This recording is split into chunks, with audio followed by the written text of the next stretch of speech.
Welcome to Paranormal Northwest, a podcast all about the history and the paranormal of the Pacific Northwest. Join me as I tell stories of this great region, the history, the people who live here, and those who may have never left. Today we're traveling to Snohomish, Washington, and stopping by the Oxford Saloon, a tavern that today prides itself on being one of the most haunted restaurants in America. And forewarning, I am both intrigued and terrified of visiting the Oxford Saloon after researching it. There are also instances of violence and murder. Forewarning. So, grab your sweater, your blanket, and a cup of tea, and let's get started. The Snohomish people are a Native American tribe indigenous to the Pacific Northwest region of the United States. They traditionally inhabited the area around the Puget Sound in present-day Washington state. The Snohomish people are part of the larger Coast Salish ethno-linguistic group, sharing cultural and linguistic similarities with neighboring tribes. Historically, the Snohomish people relied on the abundant natural resources of their homeland for sustenance and livelihood. They were skilled fishermen, harvesting salmon and other aquatic species from the rivers and waterways of the region. Additionally, they gathered various plants, berries, and roots, practiced hunting, and utilized cedar trees for crafting canoes, houses, and other essential items. The Snohomish people lived in permanent villages consisting of cedar longhouses, which accommodated multiple families. These villages were typically situated along rivers or coastlines, allowing easy access to fishing grounds and transportation routes. European contact with the Snohomish people began in the late 18th century, leading to significant changes in their way of life. The arrival of fur traders, missionaries, and settlers brought about cultural disruptions, conflicts over lands and resources, and the introduction of new diseases that decimated indigenous populations. In the 19th century, the United States government pursued policies aimed at assimilating Native American tribes, including the Snohomish people, into Euro-American society. This resulted in the signing of treaties that ceded vast territories to the U.S. government in exchange for reserved lands and other provisions. However, many of these treaties were later violated, leading to further displacement and loss of traditional territories for Native peoples. The treaty that the Snohomish people signed, along with other tribes in the region, was the Treaty of Point Elliott. The Treaty of Point Elliott, signed on January 22, 1855, was an agreement between the United States government and representatives of the various Native American tribes in the Puget Sound region. The treaty negotiations took place at Point Elliott, near present-day Mukilteo, and was overseen by Governor Isaac Stevens of the Washington Territory. The treaty involved several tribes, including the Snohomish, Snoqualmie, Skykomish, and other Coast Salish peoples. Its primary purpose was to establish peace between the tribes and the United States, as well as to secure land for Euro-American settlement while providing reserved lands and other provisions for the Native American tribes. Under the terms of the treaty, the tribes ceded vast territories to the U.S., encompassing millions of acres of their ancestral lands. In exchange, the U.S. government promised to set aside reserved lands for the tribes, provide monetary compensation, educational opportunities, and other benefits. The reserved lands designated for the tribes were typically smaller and much less desirable than their traditional territories, leading to significant changes in their ways of life. Additionally, the treaty stipulated that the tribes would retain the right to hunt, fish, and gather on open and unclaimed lands. But as history tells us, much of that was not held. Like many treaties negotiated during this period, the Treaty of Point Elliott faced challenges and controversies. Some provisions were vague or subject to interpretation, leading to disputes over land ownership, resource rights, and other issues. Moreover, the United States government often failed to fulfill its obligations under the treaty, leading to further conflicts and injustices against the native tribes.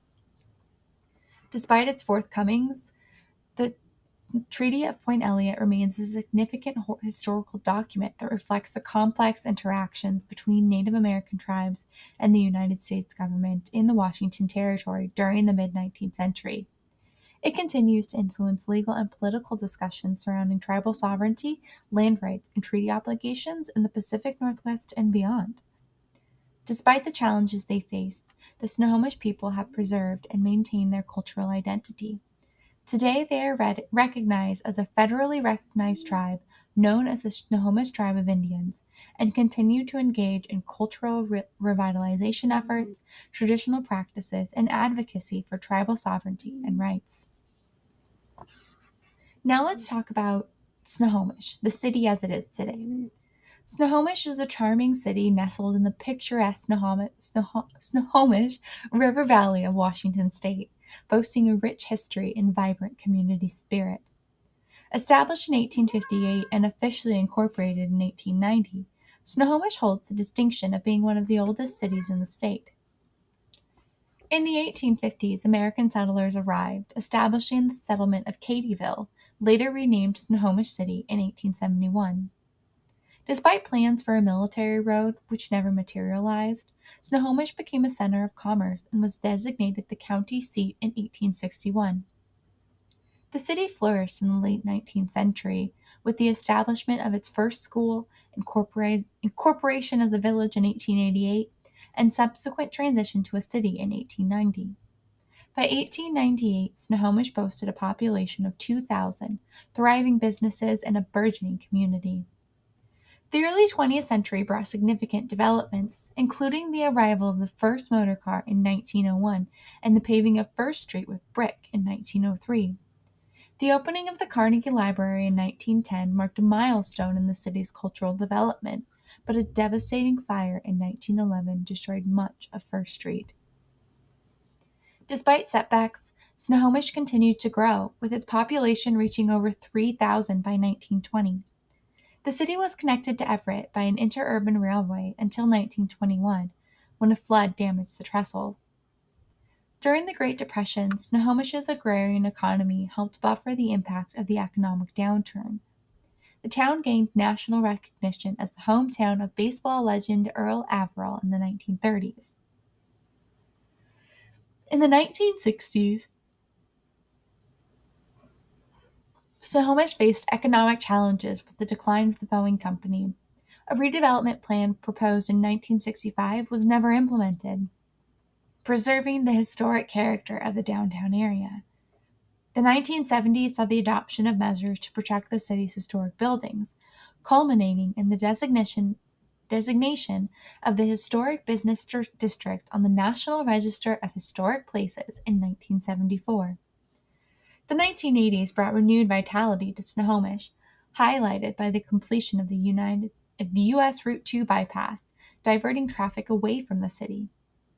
In the 1990s, efforts to revitalize First Street as a tourist attraction began, with redevelopment projects and infrastructure improvements enhancing the city's historic charm and cultural heritage.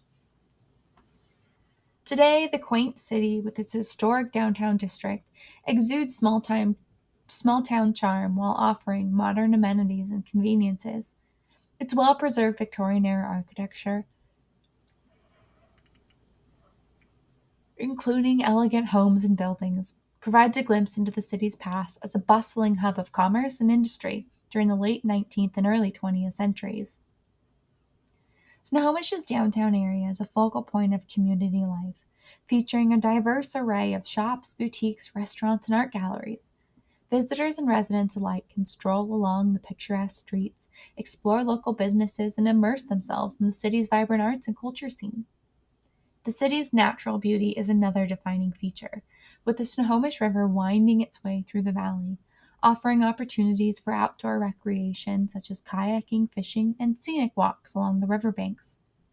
Nearby parks and trails provide additional options for outdoor enthusiasts.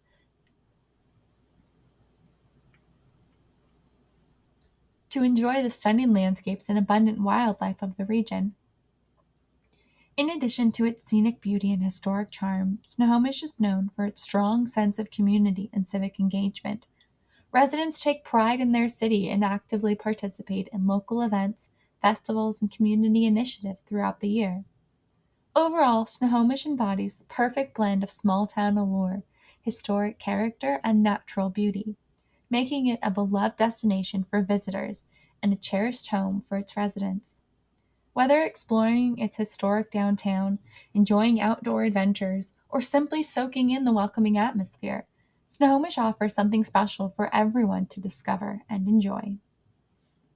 Now on to the Oxford Saloon itself. Built in 1900, what is now the Oxford Saloon was originally known as Blackman's Dry Goods Store. It was opened by Arthur M. Blackman. Originally from Maine, Blackman had first moved to California, then traveled north to Snohomish in the 1880s to help cousins of his who were grocers. Arthur opened his own store in 1886, which did well until 1894. Many businesses failed and closed entirely during this time to the nationwide depression of 1893. Arthur then turned to logging, but in 1896 he was appointed the Snohomish postmaster. He held that position until he retired in 1913 and he passed in 1929. After Blackman's Dry Goods was shuttered, the building was used for various purposes, but most seem to involve drinking in some manner. The most common lore surrounding the Oxford Saloon is that it was a gambling hall during the early part of the 20th century.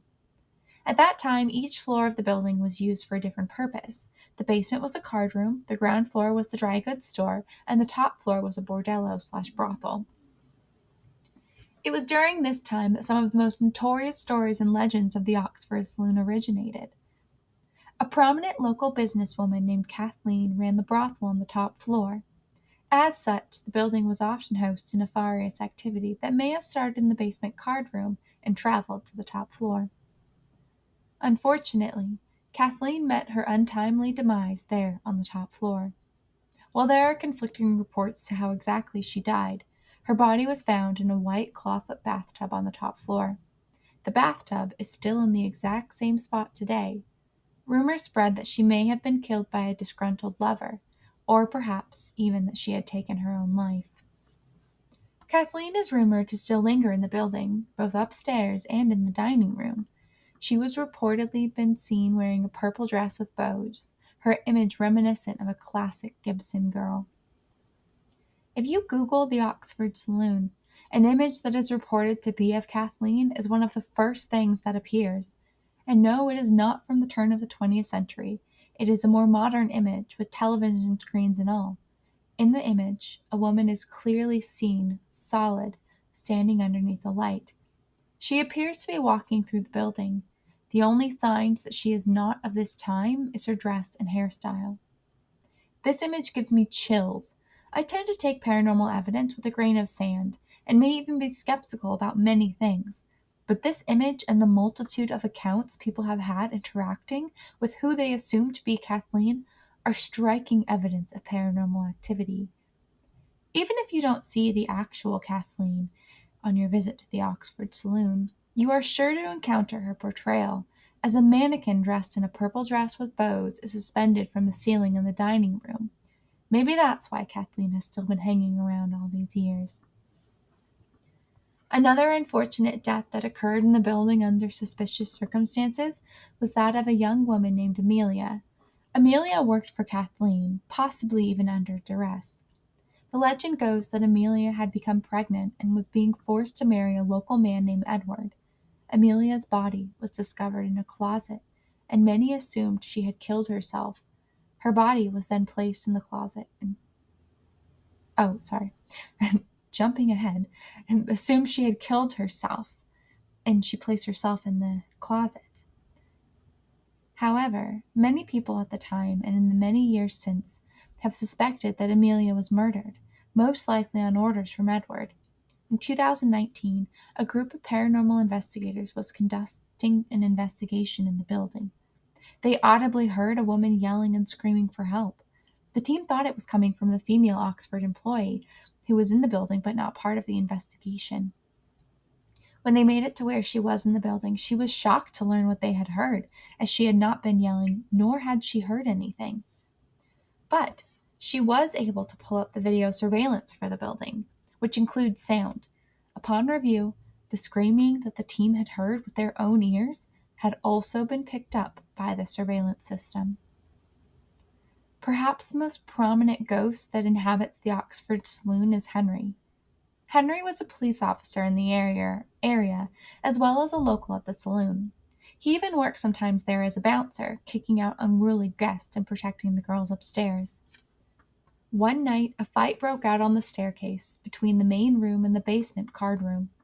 Henry jumped in to break up the fight and was stabbed, falling down the stairs and dying. Henry has enjoyed his time since at the Oxford Saloon. He has been seen numerous times in the bar interacting with staff and guests. He also has a fondness for pinching women's bottoms. However, when confronted, he disappears. He also likes to wander into the basement of the building next door and needs friendly reminders to go home.